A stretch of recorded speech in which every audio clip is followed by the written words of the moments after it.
Ever wonder what really happens inside your body when you get a cut, even a small one? Or what triggers that uncomfortable feeling when you spike a fever, leaving you feeling achy and unwell? Meet Eicosanoids, your body's unsung heroes, acting as a local emergency response team, ready to tackle any issue. These are short-lived, hormone-like molecules synthesized on demand. They act right where they're made, exerting their effects locally. They play a crucial role, controlling inflammation to prevent further damage, initiating blood clotting to stop bleeding, and so much more. Derived from arachidonic acid, a fatty acid, eicosanoids include prostaglandins, which mediate pain and inflammation, thromboxanes, vital for blood clot formation, and leukotrienes, each with a unique job, especially in immune responses. Their delicate balance is absolutely crucial for maintaining health. Too much or too little of anyone can disrupt homeostasis and lead to disease. Therefore, understanding eicosanoids is absolutely key for anyone in medicine. They're central to pain pathways, inflammation cascades, allergic reactions, and the regulation of blood pressure. Many common drugs like over-the-counter ibuprofen and powerful steroids work by directly targeting these eicosanoid pathways to alleviate symptoms. So, let's break down exactly what they are, how they orchestrate these complex processes, and why they matter so much for your exams and your future practice as a healthcare professional. The story of eicosanoids begins with a signal, a trigger that sets off a cascade of events within our bodies. It all starts with a trigger, an injury, an infection, or immune signals indicating that something is amiss. This initial trigger activates an enzyme known as phospholipase A2, often abbreviated as PLA2. PLA2 then acts on the cell membranes, those flexible barriers that enclose our cells, to liberate arachidonic acid. This crucial fatty acid is cleaved from the membrane, making it available for the next steps. Once freed, arachidonic acid then takes one of two main paths, each leading to the production of different types of eicosanoids. The first path is known as the COX pathway. The alternative route is the LOX pathway. The COX pathway utilizes COX-1 and COX-2 enzymes, two key players in this route. Through the COX pathway, the body produces prostaglandins, which are involved in processes like pain signaling, fever generation, and even stomach protection.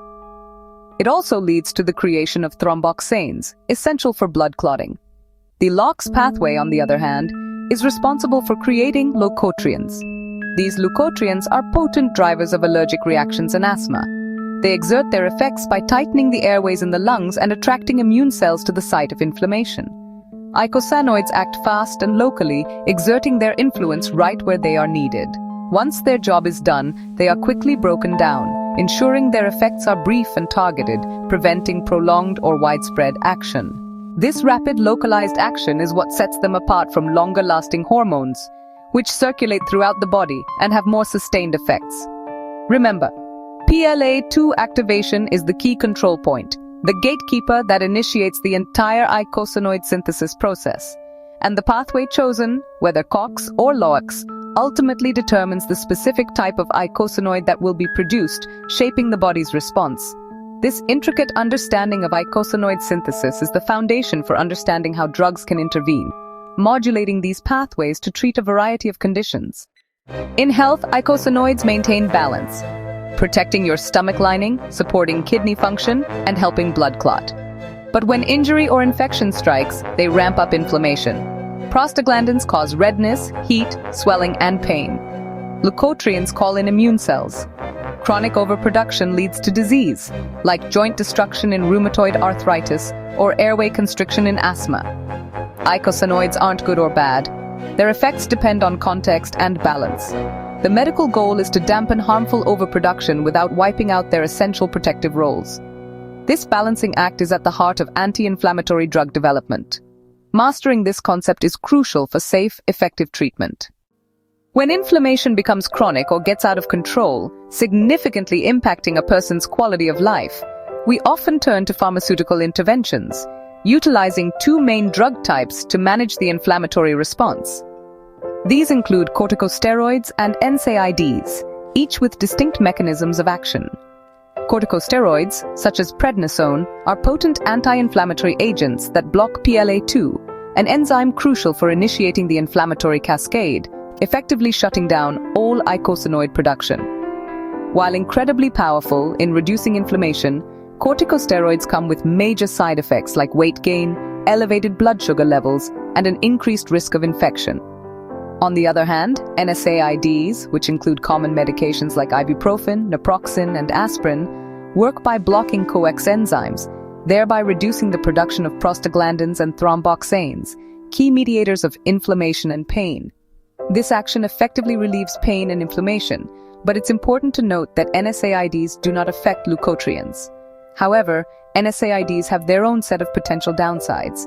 Specifically, by blocking COX-1, they can cause the formation of stomach ulcers, kidney problems, and an increased risk of bleeding. Aspirin stands out because it uniquely and irreversibly inhibits COX enzymes, making it particularly useful for heart protection by preventing blood clot formation.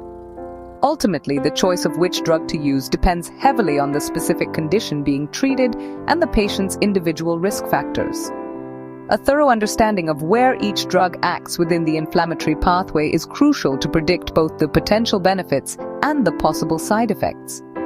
This knowledge is absolutely essential for safe and effective prescribing practices. Therefore, it's vital to always carefully weigh the potential risks and benefits for each individual patient before making a treatment decision. To reduce NSAID stomach side effects, scientists developed COX-2 selective inhibitors, COXIBs, like celecoxib. These drugs target only the inflammatory COX-2 enzyme, sparing COX-1's protective effects on the stomach and platelets. Result: less GI bleeding, ideal for patients at high ulcer risk. But a new problem emerged. Some COXIBs increased heart attack and stroke risk by tipping the balance toward clotting. Vioxx was withdrawn. Celecoxib remains used cautiously in select patients. The lesson: targeting one part of a complex system can have unexpected consequences. Always consider the whole pathway when choosing therapy. For exams, nail these facts. PLA2 releases arachidonic acid. Corticosteroids block this step. COX pathway. Prostaglandins, pain, fever, GI protection. Thromboxanes, clotting. LOX pathway. Leukotrienes, asthma, allergies. NSAIDs block both COX-1 and COX-2. Aspirin does so irreversibly, hence its use in heart disease. NSAID side effects: GI ulcers, kidney damage, bleeding. Classic test questions. COX-2 inhibitors, celecoxib, less GI risk but higher cardiovascular risk. Use celecoxib for arthritis with GI risk, but avoid in patients with heart disease. Mnemonic: leukotrienes equals sign lungs, asthma. Know the drug mechanisms to predict side effects. Draw the pathway until it's second nature. Master these basics and you'll ace any eicosanoid question.